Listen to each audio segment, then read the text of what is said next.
ಅರ್ಥ ಭುಜವಲ್ಲ ನಾಳೆಯೇ ದೊಡ್ಡನೆ ಕೇಸರಿಯನ್ನು ಏರಿ ದಿಟ್ಟ ಸಾಧಿ ಬಗುದು ಮಾತ್ರವಲ್ಲ ಶಂಕದುರ್ಗಾದ್ಯರನ್ನು ಕೊಂದಿಲ್ಲ. ಯಾಕೆ ಕೊಂದೆ?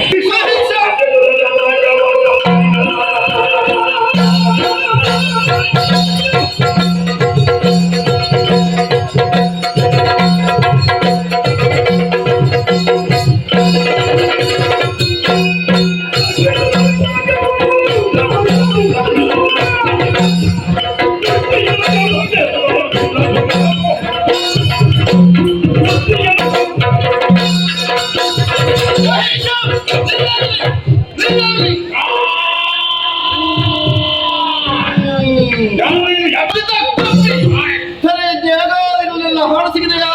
ಸುಮನಸರನ್ನು ಕೆಣಕಿದೆಯಾ? ಸೂರ್ಯ ಚಂದ್ರಮನ ಸಂಚಾರಕ್ಕೆ ತೆರವುಡಿದೆಯಾ? ಸಾರಿ ಹೇಳುತ್ತಿದ್ದೆ, ನಿನ್ನ ಶಂಕದುರ್ಗದ ಸ್ಥಿತಿಯನ್ನು ಚೆನ್ನಾಗಿ ಗಮನಿಸು. ಸರ್ಪದವನ್ನು ಫಲಗೊಪ್ಪಿಸು.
ಜನ್ಮಕ್ಕೆ ಸಿಕ್ಕಾರಗಳಲ್ಲಿ ಮಾಲಿನ್ಯ ಗರ್ಭದಲ್ಲಿ ಹುಟ್ಟಿಕೊಂಡು ನಾಶಕ್ಕಾಗಿ ಅಷ್ಟಭುಜ ಅಯೋನಿಜ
ಮಹಿಷಾಸುರನಿಗಾಗಿ ಮುಂದಾದವನನ್ನು ಶಾಂತಗೊಳಿಸುವುದಕ್ಕೆ ಬೇಕಾಗಿ ಬೇರೆ ಇರುವ ದಾರಿ ಕಾರಣದ ಬಗ್ಗೆ ಕಾಣಿಕೆಯನ್ನೇ ಮುಂದುವರಿಸಿದೆ.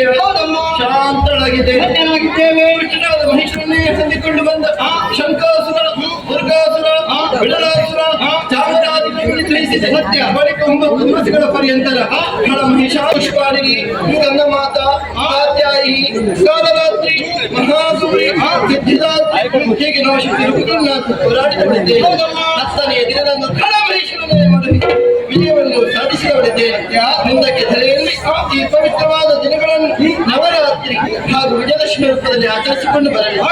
ನೆರೆದ ಭಕ್ತರು ಶ್ರದ್ಧಾ ಭಾವದಿಂದಲೇ ನನ್ನನ್ನೇನು ತೆಗೆಯುವ ವೇಳೆ ಕಾಮಿತ ಸಂಪ್ರದಾಯನಿಯಾದ ನಾನೇ ಉಳಿದು ಅವರ ಸರ್ವಾಭೀಷ್ಟಗಳನ್ನ ಪೂರೈಸಿಕೊಳ್ಳುವುದಕ್ಕಿದ್ದೇನೆ.